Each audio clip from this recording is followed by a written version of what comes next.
அம்மா எகிரி எகிரி குச்ச எனக்கு வேலை இல்லையான்னு சொல்லிட்டு இப்போ என்ன வேலை செஞ்சுருங்க நீ? அது பொறுமையாவது சேலை மடிச்சிருக்கலாம்ல. ராடா உன்னை பத்தி எனக்கு தெரியும்டி.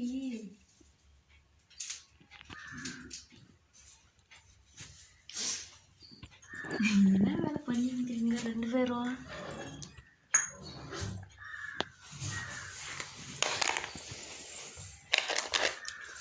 இந்தா இந்தா